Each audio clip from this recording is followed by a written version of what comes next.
Alright, how can we store energy in Mekanism? Well, we have different cubes here, like the basic energy cube, right? These are essentially energy storage units. Each one contains millions of electrodes, as you can see. So how does it work? Well, basically you craft it, okay? This is the crafting recipe.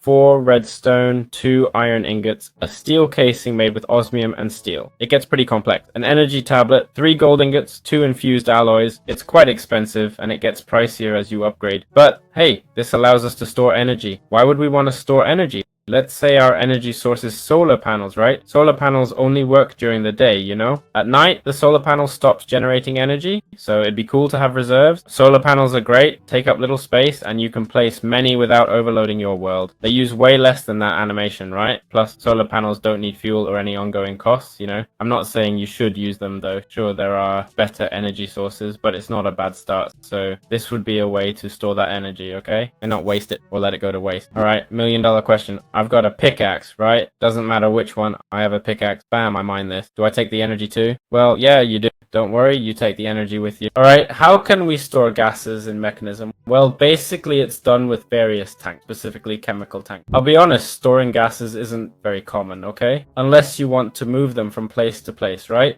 You want to avoid spending on, well, countless cables, you know?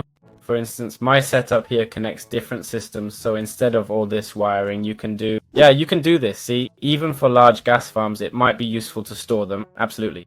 So here we have storage, 64K, 256K, 1024K, and 8192K, got it? Each has its own recipe, but they all follow a similar path. Osmium ingot, 3 redstone, okay? Next level, osmium ingot, infused alloy, basic chemical tank in the center, right? As you see, it gets pricier, but the crafting stays similar, okay? So that's how we can store gas.